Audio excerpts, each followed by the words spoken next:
Hello and welcome to the Uneducated PT Podcast with me, your host, Carl O'Rourke. The goal of this podcast is to bring on interesting and knowledgeable people from all walks of life, learn a little something from each conversation, and for you, the listener, to learn something from each episode. So don't forget to subscribe to the channel, press the box below, show some support, and I'll see you on the next episode. Kim, can you tell the listeners a little bit about your profession, your background, what you're doing currently? Sure, yeah. So my name's Kim Karlsson. I'm a Pilates coach. My business is helping busy mums with bad backs. I've been in the game now for about 4 years, so I'm relatively new to the industry of Pilates. But I came to Pilates after having my own back problems and my own back surgeries. I've been struggling with an issue since I was 8 years old. I had an accident when I was 8.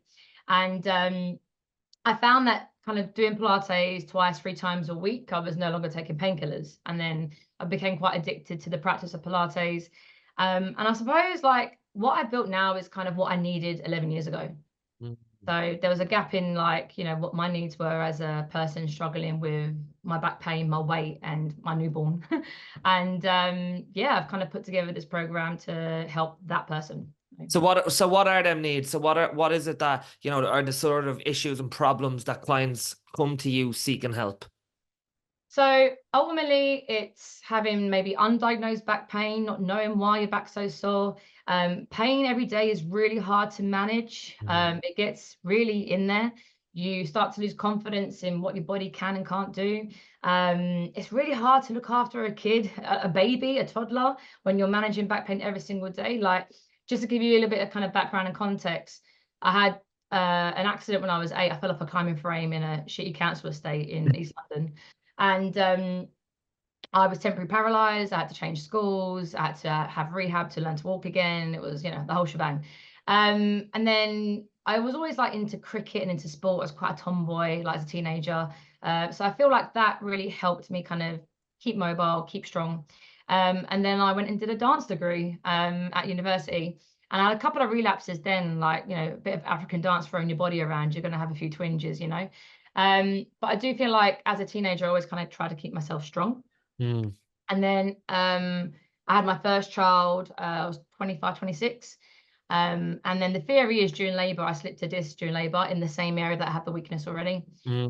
So straight afterwards, you can't sit up and breastfeed. You can't lift the baby from the pram. You can't lift the baby from the cot.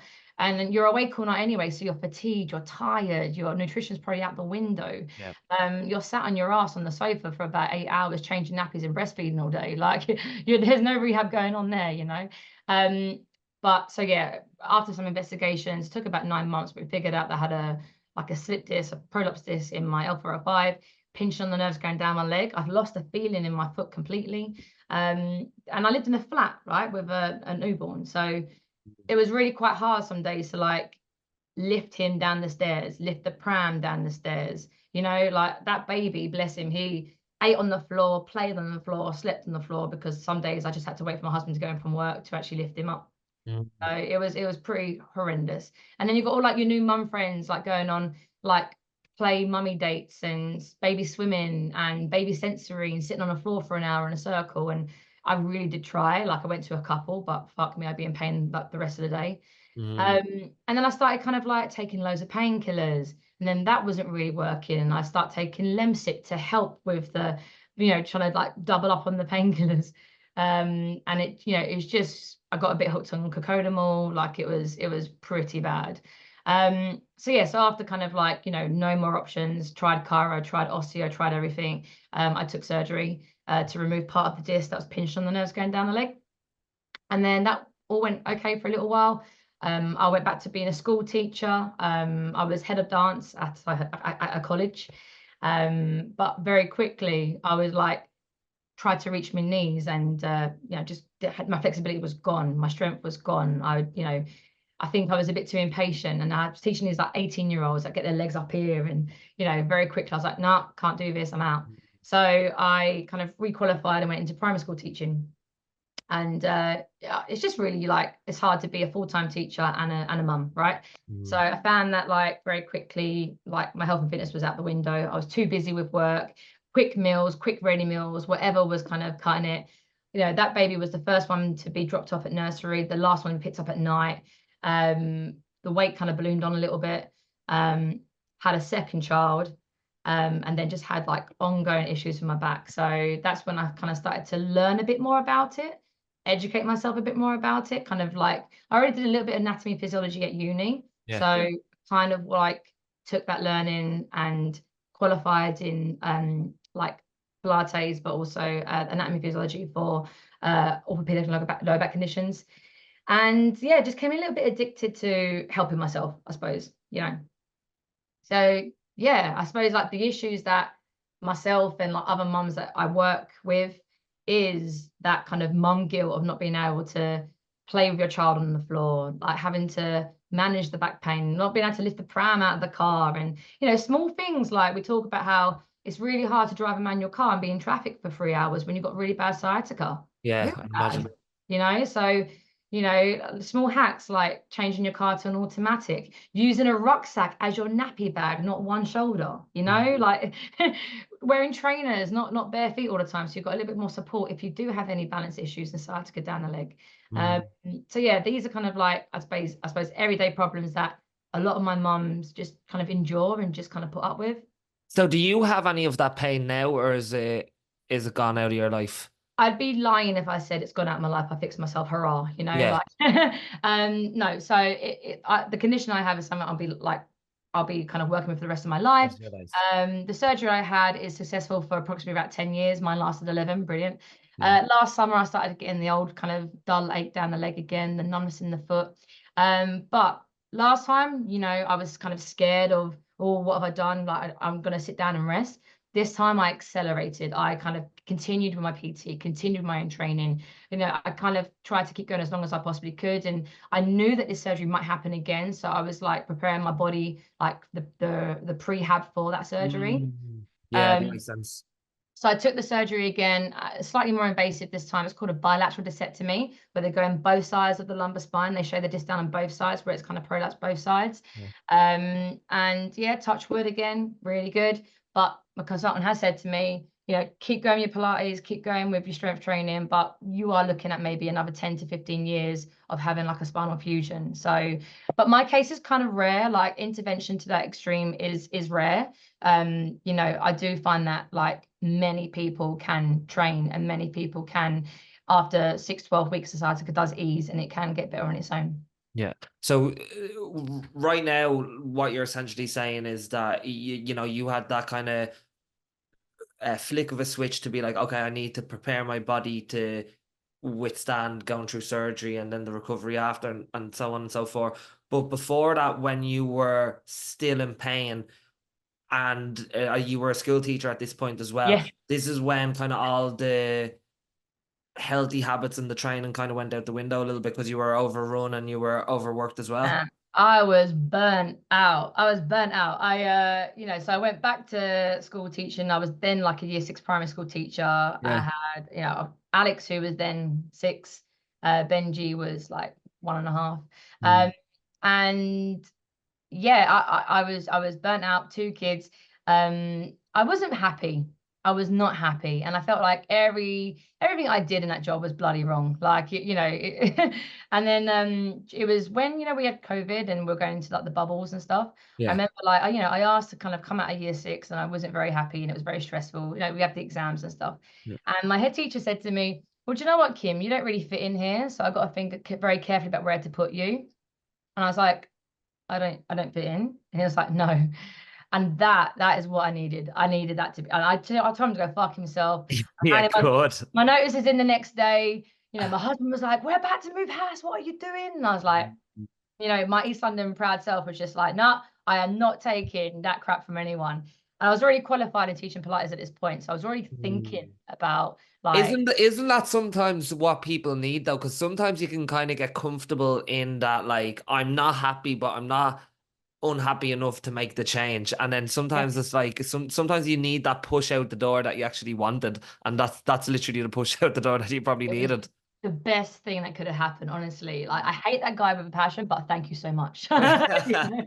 And do Sure. you think then that helped then? Because I seen your transformation.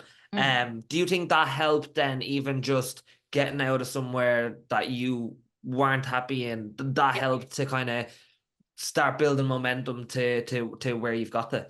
100%. I feel like the first thing that changed was my mind, then the body Yeah. came next. Like, so Yeah. in my head, I was like, right, I need to kind of like prove these guys wrong. I need to be successful because like I'm leaving a very good established job.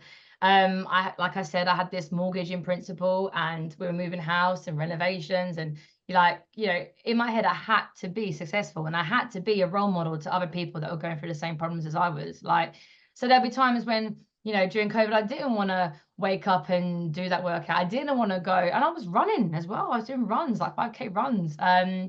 It was pretty special time. But I think like, yeah, the ambition and the drive to be successful and to make something of myself and do well, not only my body, my mind, but also in the business. That was like a huge driver for me. And I was like immensely passionate about teaching Pilates for factory health because it just, it was working for me. It was, a great escape for me as well. So yeah, I just, it was definitely the push I needed. So Yeah. yeah. And I think that's something that people don't talk about enough is like when people talk about like transformation and physical transformation, usually that's just a byproduct of someone actually feeling better in themselves, whether that is changing a job, getting out of a toxic relationship, whatever it is. It's you actually improving how you feel mentally and your mood, and that can be a byproduct to all them kind of healthy habits and behaviors that you want to implement as well.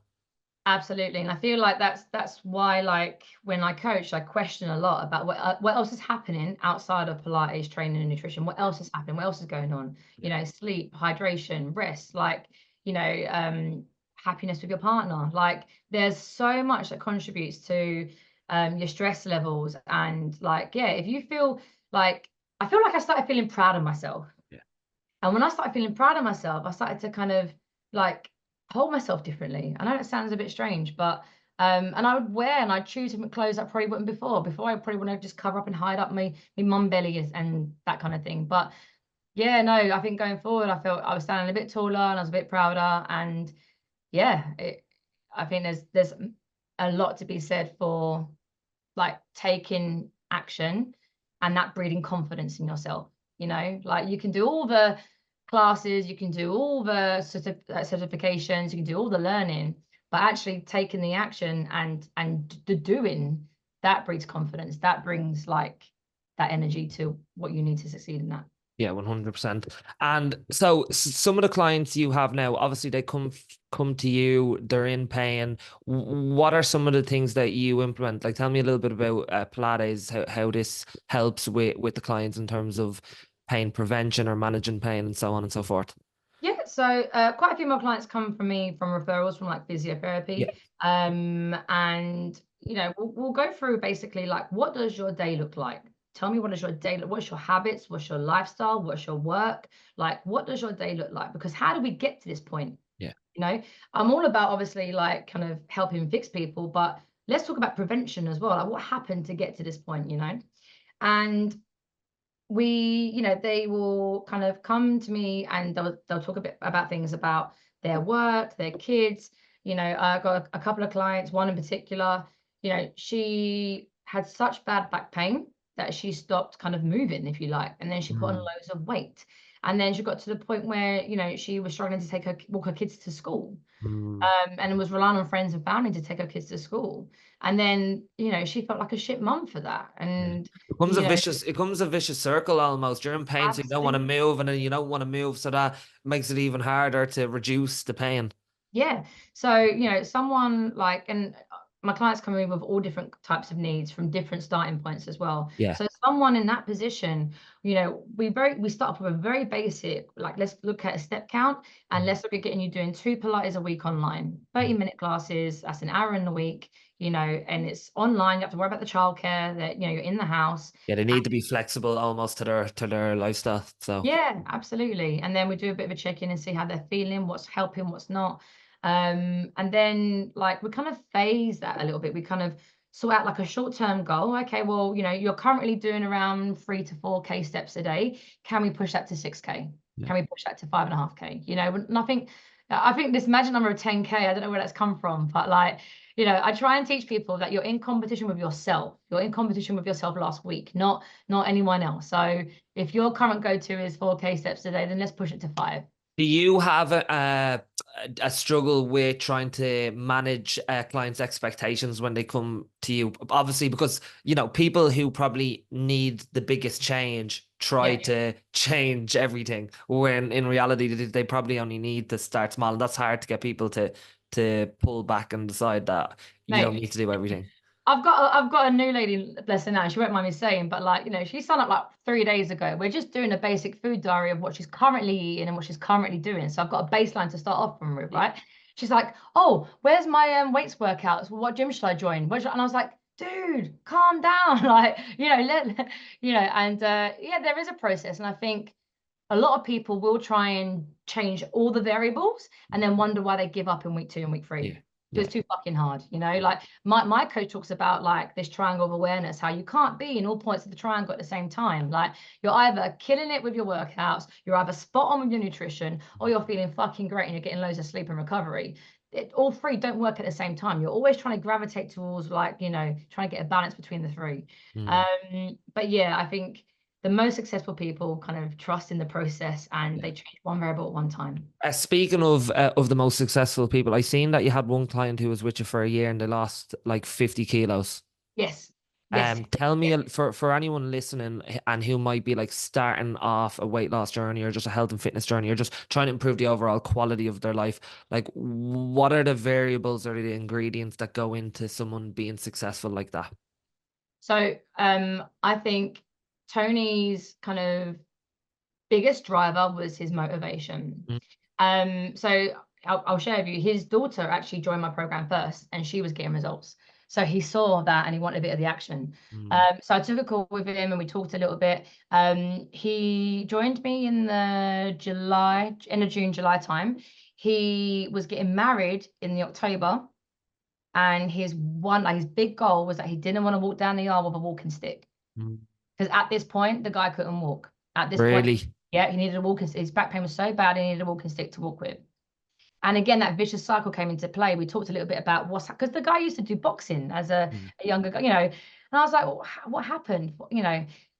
Back pain, stopped moving, put on weight, comfort eating, feeling sorry for yourself. That big massive. That's something that we didn't speak about as well. It's like it's a lot easier to implement healthy eating behaviors when you feel good because you're training. And if you can't train because you're in pain, where are you going to get that comfort? You're going to get it from food. Yes, absolutely. And it's not even about the psychological connection between comfort food and working out. Sometimes for me back in the day, it was a very practical thing. It hurt to stand on my feet for 10 minutes peeling potatoes. So I would just order in, or I would just get a quick fix because I wouldn't be standing over the kitchen stove doing that. And I know it sounds really hard for some people to understand, but if you suffer with back pain, you know what I'm talking about. So but yeah, like for Tony, he didn't want to walk down the aisle with a walking stick, and he didn't want to go on a honeymoon. He wanted to go on a honeymoon and fit into a chair on the plane. With the seatbelt. Do you think that's it for like that kind of big physical change? It's like someone has had enough with the essentially the pain that they're in or the circumstances that they're in, and if it's strong enough to want to change, you're going to change. Absolutely. I think there's 2 kind of push and pulls. You either pushing away from pain and pushing away from your problems, like they're so bad that you don't want to be there anymore. Or the pull, the reward, the success is so illuminous and so good that you want that so much.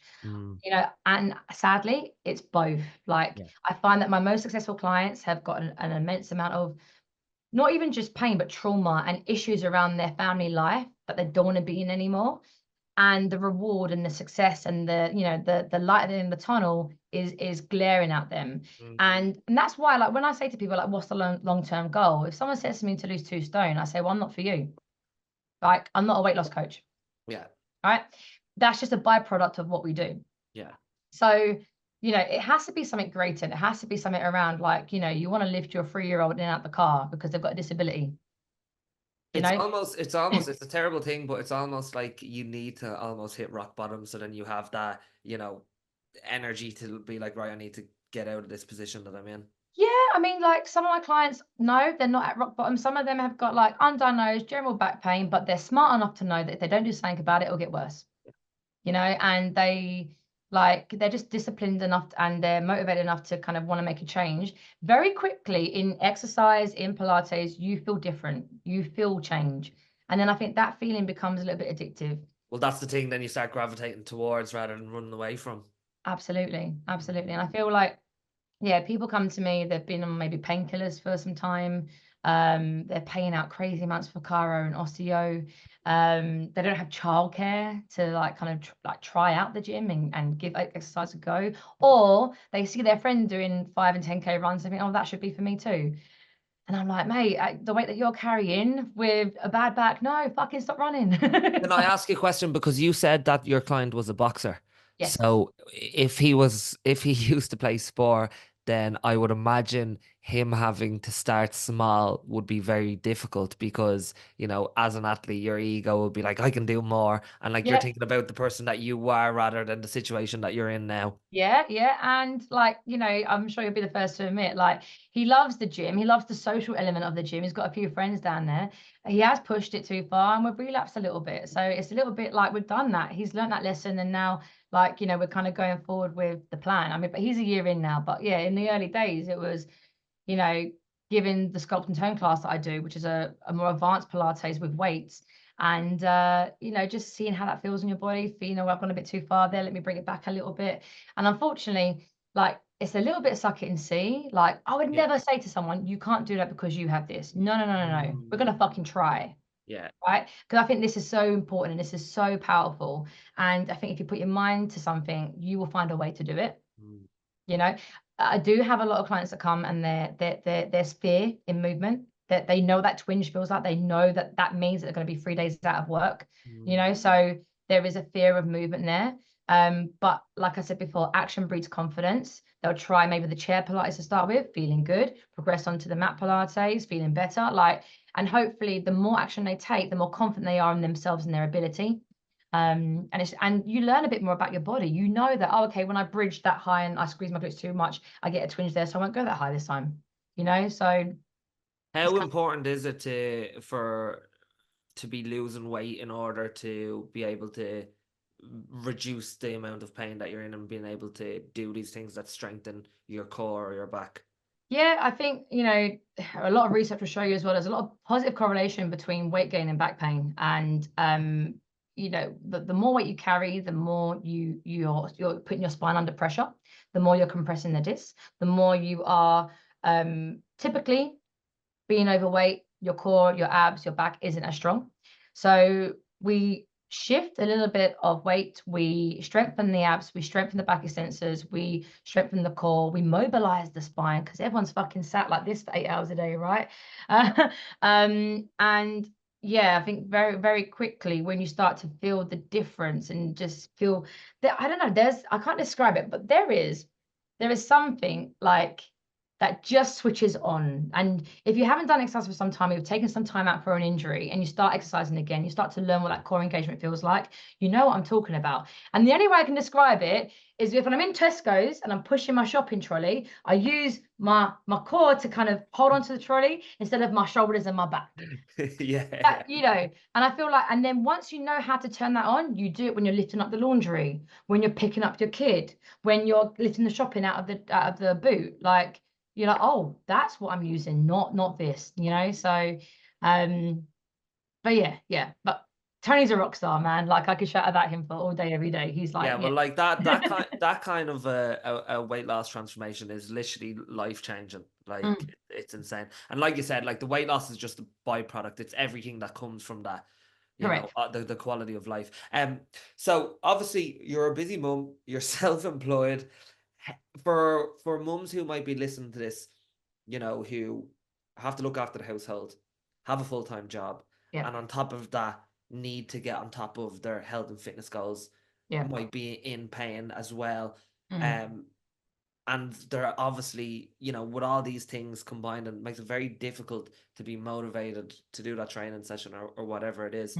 What advice would you have for them mums?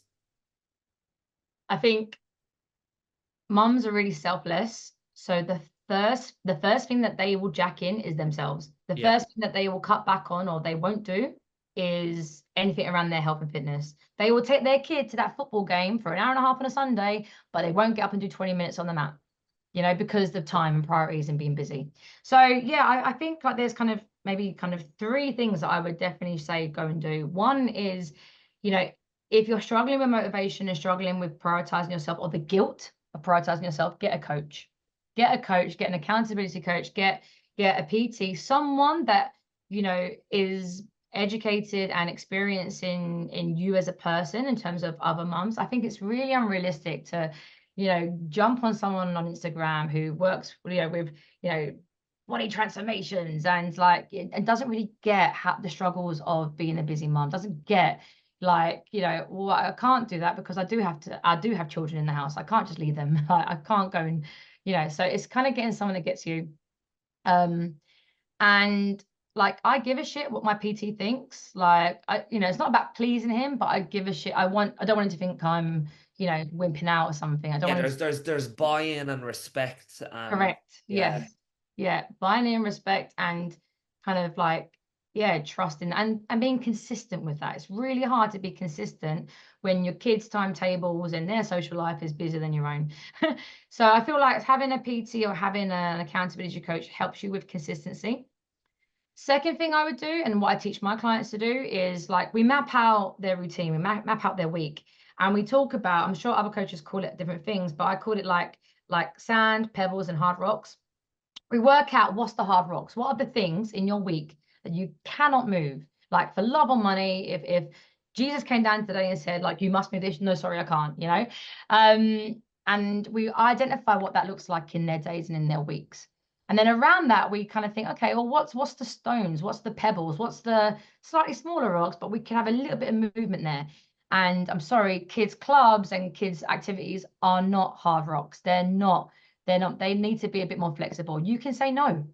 You can say no. And sometimes you have to, And then the sand, what could you do sitting on the toilet? What could you do, instead of being on social media for an hour in the evenings? What are the things that you could do around your hard rocks and your pebbles? So, and I feel like having a visual representation of that and having an Excel sheet that kind of shows you your timetable.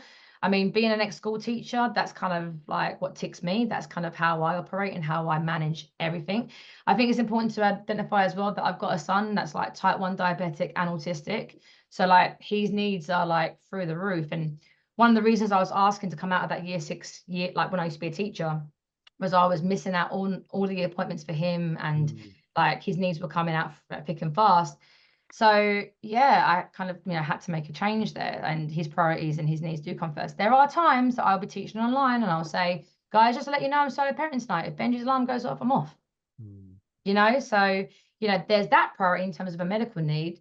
But if he wants to go, I don't know, jiu-jitsu on Thursday at 5:30, can someone else take him? If not, I'm too busy. Sorry, Benji ain't having this week. Yeah. Yep. So yeah, I think the second thing is working out the timetable, what works for you. Getting a coach, getting a PT. And I think third thing is, yes, we work on our back and yes, we work on our spine health. But like I've said before, I've worked on my mindset and my approach to things massively. And I think what I would have used to been guilty and what I used to been feeling dread about, and that mum guilt that comes because everyone on social media is just such an amazing mum, right? I've just fucked that off and don't really care anymore. How do you get to that stage? How do I get to that stage? Again, just taking that action, doing it once and realizing it wasn't that bad. The child didn't die. He's not now going to be the talk of the school because he missed out on that birthday party, or ask. I will ask. I won't wait for my family to offer support. I will say, dude, I need you to go and take Benji to jiu-jitsu. Can you do it? Yes, I can. Being good at delegating. People are not mind readers. They need to be asked. I have a partner and I don't fix everything. If it's his, if I say to him, you're doing swimming Monday night, you're doing swimming. If you can't do it, that's on you. I ain't going to pick up your shit. And I think getting to that point is difficult. It has been practice. It has been a bit of a journey. But I do wholeheartedly believe that, like, as I lost weight and become stronger and my mindset became stronger and I became more confident in myself, my attitude to these other things in life also changed. I've got women on my group that will say they've had like grievances and issues in their workplace, but since kind of taking respect and pride in their body and in like in how they're trying to help themselves in their back pain, it's massively amplified like their confidence in dealing with everyday life. Mm. Yeah, And makes perfect sense. Yeah. it's so like, it's the whole package. You're It's the you're whole you're package. you're doing something for you, therefore you start to create this self-respect, Yes. therefore it makes it easier to do more things that is actually respecting yourself and respecting your boundaries maybe. Yeah, yeah. And I think the more you show up for yourself and do the things you say you're going to do, the more that you can rely on yourself, the Yeah. more you can back yourself up. I had this conversation with someone the other day, and I realized this is why that it's so difficult for people to invest in themselves who don't respect themselves or don't have, are low in confidence and low in self-esteem, because they Yeah, find it difficult to be like, okay, why am I worthy to spend this amount of money on my health and fitness goals? And then, like, I'm not one that's like, oh, you need to go and spend hundreds on your health and fitness goals. Like, whether that's you buying a 20 quid program that you've never bought before, like, that's still you investing in yourself, whether that's you spending 200 a month on yourself, whether that's whatever it is. But it's the people that haven't done the actions to give themselves that self-respect. They kind of get stuck in this almost slump of, oh, I'm not, oh, I can't take that hour out for myself. Oh, I can't be spending that money on myself. Oh, I can't, take that time off for myself. I'm not worthy of it. I don't deserve it. Even if they don't say them things out loud, that's what they probably think in their head. yeah, yeah. And that's a hard place to be in. And I think, if it all seems a bit too overwhelming to like all these other things like finance, time out, action, like, then maybe like, is there if we can't afford an accountability coach, we can't afford like a coach or a PT, do we have a friend that can, like, you can have this conversation with, that can actually, because in your own head you can be very negative about yourself and you can Yeah. put yourself down and you can kind of like, yeah, feel like you're in the slum. And it's almost like you need someone a bit more objective to pull you out of it, Yeah. or someone a bit more objective to be like, well, actually, let's look at the things that you have done. Yeah. Let's focus on, I'll do a check-in with one of my clients and it'll be like, what have you did, 000, what have you done this week to, 000. And I'm like, okay, well, let's think about what you have done. Let's celebrate and let's focus and let's highlight the things that you have done. Every Sunday, I'll ask my team for their Sunday wins, just one thing in the week that they're proud of. And they'll be like, oh, I haven't done anything I'm proud of. Are you shitting me? Like, you've got 2 kids, you're not proud of doing anything this week? Like, come on. Like, so I think, we've talked before about like journaling. We've talked before about the practice of putting pen to paper. If you don't want to speak to someone about it, then speak to yourself, write it down. But I think it's, yeah, having a bit of a practice of, what's the 3 things I've done this month that I'm proud of, starting there, you know? And Yeah. if it's something like, okay, well, my friend was feeling pretty shitty, went and gave her some support. Okay, well, if that fed your cup, if that made you feel good, let's do it again. If you're proud that you managed to walk down to town instead of taking the bus, okay, well, that felt good. Let's do it again. Like repeating those actionable tasks that gave you kind of feedback, that gave you kind of like, a bit of joy. Yeah, it literally changes your whole physiology. Just like even writing down them wins and just being like, oh, well, actually, I did do something well this week. I did accomplish something, and Yeah. like, that starts to, you even see how people hold themselves. They hold themselves a little bit different because they're not in that kind of negativity spiral, and they're like, okay, I have. And just even to touch on that. Investment point. Even investment doesn't even have to be finance as well. Mm, Investment can be just like you said, taking time. time for yourself, saying to the partner that, you're taking the kids, or getting a Yeah. brother or sister to help, and like having the self-esteem and self-respect to say, this is my hour because I need to take some time for myself, so I can show up as the best person that I possibly can. And it could start with that, and then it could start with then maybe a coach down the line once you Yeah. start to build a bit of momentum. Another thing that I wanted to talk to you about is your back surgery. And any advice for people who, might have gone through a big surgery, might be gone through a big injury, and Mm. it stopped them in their tracks, And again, that can be difficult mentally to kind of, again, pull yourself out of that and start building momentum again because you have been stopped in your tracks. Obviously, that's something that you've gone through recently. What advice would you have to people who might be in a similar situation? Yeah, so I've had 2 back surgeries now, and I think in those 2 times I was a very different person. So, I feel like I've learned the mistakes from the first one. I've really implemented them in the second one. A little bit of advice is don't do what I did the first time and just sit and be scared to move. If anything, like, you need to prepare for battle. You need to strengthen yourself so that you are ready on the other side. Surgery should be a last option, and I'm sure your consultant will tell you that. There are other options beforehand. If you are having issues with a slip disc or any kind of like issues around the lower back, then there are other options you can take in terms of steroid injections, cortisone injections, physiotherapy. You want to go for a non-invasive. That would be, my kind of like, do that first. But yeah, the prehab is really important. When I had the back surgery, the next day I was still in a hospital. I signed up to climb Snowdon in June because I needed a mental goal. I needed something to work towards. Well, that's the thing. It's people. It's the mental side of anything like that that's really then impacting people the most. Yep. Yep. But it's, and I think that was realistic. I think 6, 7 months to walk up a mountain, no problem, fine. But I think the first time what I did was expect to be back to work teaching dance in 3 weeks. No, I set myself up for failure. I Yeah. walked into that studio and I felt shit. And I should have taken that rehab after the surgery a lot more carefully, a lot more seriously, rather than just, oh great, no more pain now, let me try this out. Oh, I can't actually touch my knees. So yeah, I think it's kind of setting up a realistic goal, doing the prehab, doing the rehab, of course. Like, your consultant will give you exercises to do. You must do them. I think I did like mine every hour. I remember. Can I ask you a question just Sure. from the contrast from the first to the second Yeah, surgery? Did you find that you were more engaged in the rehab on the second one? 100%. Yeah. In the first one, it was almost like, oh, I'm fixed now. This feels, I wasn't in pain. Like, the pain was gone.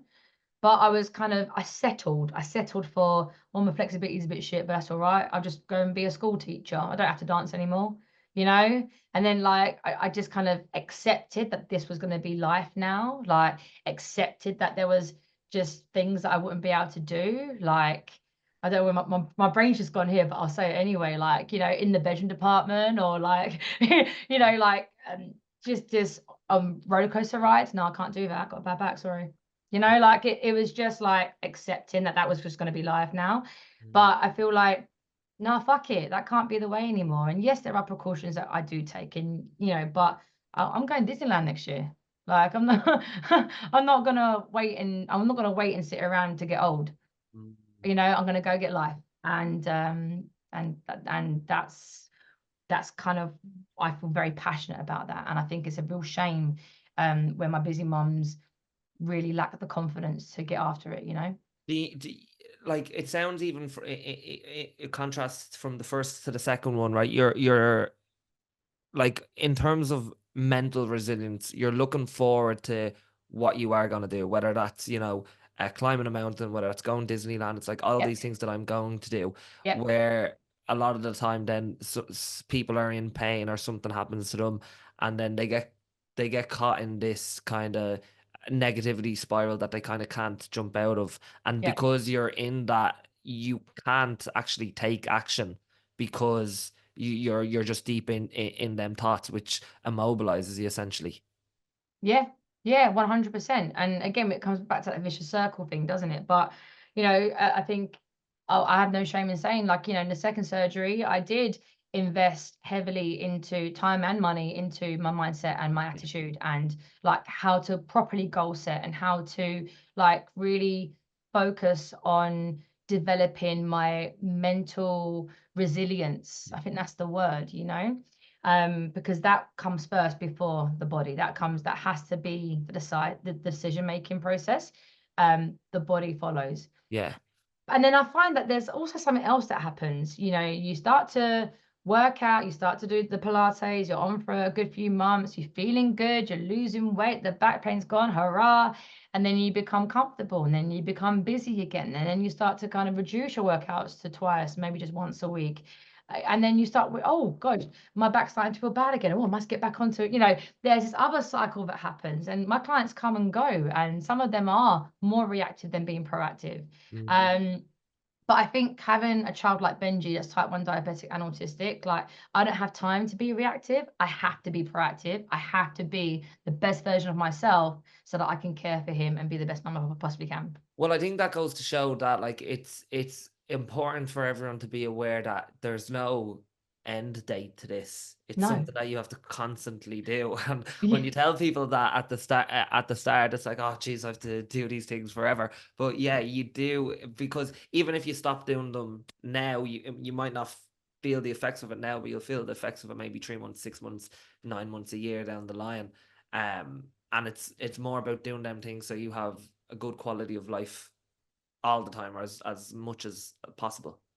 Absolutely. And I feel like if you don't have someone like Benji in your life that you have to kind of keep alive, and that's a great motivator, then, we talk a lot about kind of like setting a performance related goal. So, I'm sure you won't mind me saying, but Tony, my guy that lost 50 kg, he's climbing, not Snowdon, there's another mountain in Wales. What's it called? Penafon?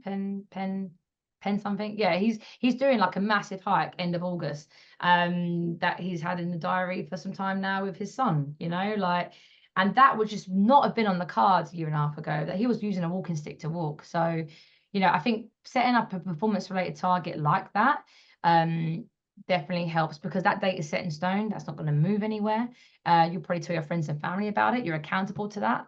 By all means, chuck another bit more accountability in there and raise money for charity. Like, if you're struggling to find the motivation, then that would be a really good idea. Them kind of things are really good to keep you engaged, because Yeah. it is okay, either I do this or I don't, and people don't like to fail. No. No. They don't like to fail. They don't like other people seeing that they're failing. Yeah. So if you can put yourself in that situation where it's like, oh, I'm gonna fail if I don't do the work and prepare myself for this, I'm gonna fail in front of other people. And usually when people put themselves in that situation, they don't fail. No, that's a lot more powerful, isn't it? A lot more powerful. Here's a question for you. So how can people enjoy the journey more if they're not where they want to be? Because I presume, like, it's a slow process for a lot of your clients. It's a bit of a slog. It's like we just spoke about, you have to manage your expectations, you have to start small. Yep. But again, like, it's in our nature to want it straight away, to want the result straight away, to want to feel better straight away. Yep. So how can you help these people to stay engaged and actually enjoy where they're at, even if they're not where they want to be yet? Yeah, I think having kind of like short-term rewards is like, I know it sounds really fickle, but I'm massively positive reinforcement. Like, I won't do something unless there's something in it for me, or there's like, what's the reward for me? How am I going to kind of like feel good about this? So yeah, short-term rewards. So things like, well, if I do have if I am in a better place with my back in 3 months' time, then I can do that road trip. I can sit in the car for 6 hours. That's that reward, isn't it? Right? It could be shorter term than that. It could be, I don't know, like, short term rewards. I'm trying to think. What have I got coming up? It's August, so yeah, September. I am we're doing like a 5K walk in my little elite group. And for some people that'll be quite a lot. But we're up in the steps now, that knowing that in 4 or 5 weeks time, you're going to be doing it in a group of people. So you might not enjoy the walk out tomorrow in the rain, but you're going to really enjoy that walk on the 5K and the picture on social media of you on my platform, when you've finished it and you've celebrated it. What else? There was something else I was going to say, I can't remember now. Short-term reward.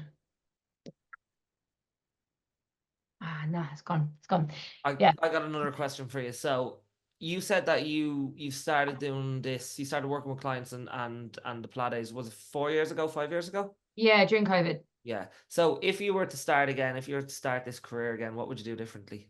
Oh my gosh. I don't think I would have wasted so much time being a school teacher. I do think like being head of dance at a college massively gave me physical and kind of social and emotional skills that I probably am transferring into like Yeah. prison like I am now. But Sense. yeah, I tried so hard to fit in. I tried so hard to be good at a job that just didn't want me. Just, and I swear too much and I'm a bit spiky, so maybe a primary school teacher wasn't the one for me.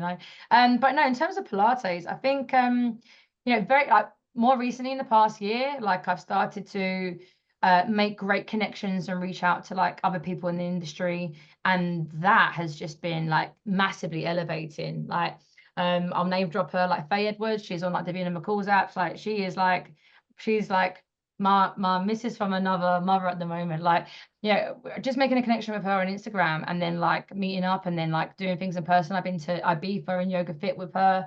Done a bit of work with her at Johnson Digital. Like we do like on-demand content for like gyms in Asia and stuff. Like, having those connections and meeting people like yourself, Carl, like I would have done it earlier. I feel like in the first kind of year coming out of COVID, there was I'm this person and I'm this small and this is all I can do within Pilates. Like, it's really dirty to talk about weight loss and Pilates. All the you like authentic and old school Pilates teachers would be like, no, darling, don't be silly. You're like, how dare I play music while I'm doing Pilates? That's just unheard of. And once a year we get pissed up while we do Pilates. Oh, how dare you? Like, I find it quite snobby. I find it quite snobberish. And I feel like how I'm talking to you now is how I teach. And like in the first year, I tried to be like, and lengthen and breathe and relax and put on this voice. And it's not me. That's not authentic me. So I just would have been a bit more authentic earlier on. Mm. I would have maybe made more connections earlier on. I would have maybe asked for more advice earlier on. When I first started, I was like, oh, like I haven't come across this condition before. Who does? Oh, let me reach out to that person rather than just saying, oh no, sorry, I can't help you.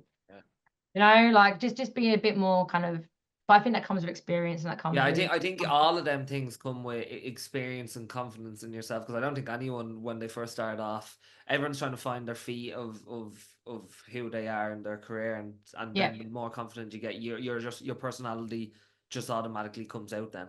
Yeah, absolutely. And I'm not ashamed to say, yeah, doing Pilates helped me lose loads of weight. Like, and there'll be so many Pilates teachers that will hate on me and I'll probably get loads of shit for it. But I don't care. It's there. It's on the Instagram. Have a look. Like, But I mean, just like you even touched on, like, okay, if someone is overweight and it's preventing them from actually being able to even enjoy exercise, like it's a massive part of it. exactly. And I think like a bit like weed, Pilates is the gateway drug. Yeah, Yeah, yeah. it's the gateway drug. Yes, you won't lose massive amount of weight just doing Pilates, but it is the gateway to being healthier and being more active, especially if you've got a bad back and you can't do burpees and 10K runs and high impact exercise. Yeah, I think it's the perfect combination, and I haven't seen anyone else um market it like that, which is actually crazy. Going back onto you spoke about leave, you would have left your job earlier. So Mm. let's say there's someone out there listening to this, and they're quite deflated in their job. They really don't like it. They don't like and they want to leave, but they're comfortable enough that they're staying in the job. What advice would you have for someone like that who's almost comfortably numb? Yeah, that's a really sad place to be in. And unfortunately, many people are in that position because we've all got rent and mortgages to pay for, and we've all got bills coming out of our ass, right? But I would advise that you take up a bit of a side hustle, you dip your toe in the water and you try it. And if it brings you joy, and if your mind is the first thing you think about in the morning, the last thing you think about at night, then it has to be the way forward. You have to make it work in Mm. one way or another. And I think, yeah, I was, yes, I had a husband that was also had a good job, but I just took that dive. I just had to. I was pushed into that dive. Makes sense. And like, I think that because, like you said, that a lot of the time it's okay, the voices in the head that, oh, I'd love to leave this job, but I have, Yeah. this mortgage to pay, this rent to pay, I have Yeah. responsibilities. So even if it's not okay, literally, go all in on something, being able to turn that into your side hustle, it would be Yeah. a great way to it. I mean, I've got a client at the moment, I won't name drop because, work and stuff, but like, she, she's not very happy in her day job, and she does love to teach, I'll say, like kind of boxercise and boxing classes for women.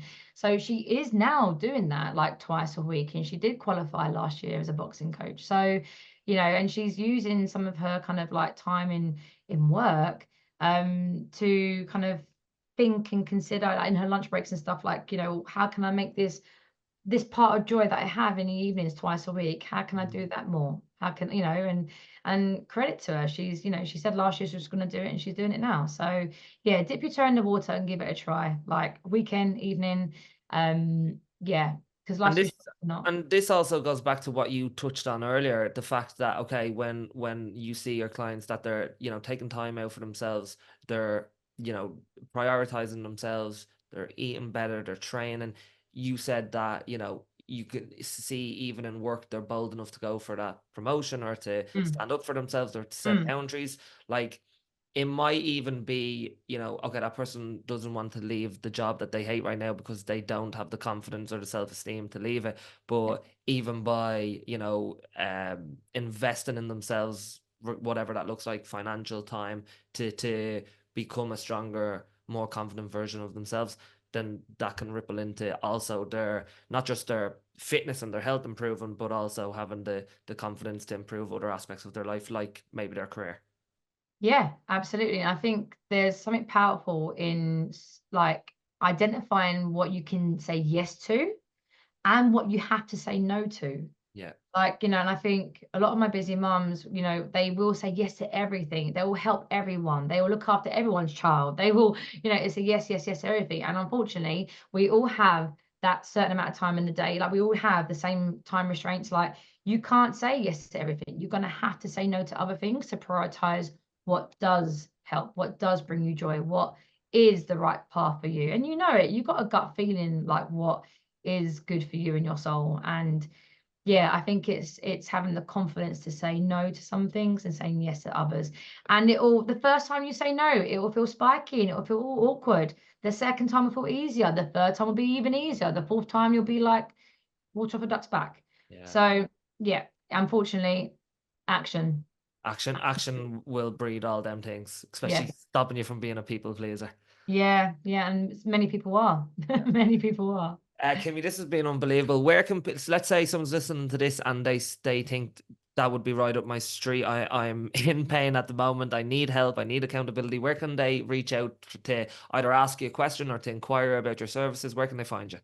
Yeah, just on Instagram. So Pilates Coach UK. Just drop me a DM. I've got an email address as well. I'm also a bit of an open book. Like, if you want a question, I'll answer the question for you. No problem at all. Yeah, just on Instagram is no problem. Kimmy, this has been unbelievable. Thank you so much for your time today. Thanks for watching. If you like that episode and you want to see more content like this, make sure you're subscribed, and I'll see you on the next one.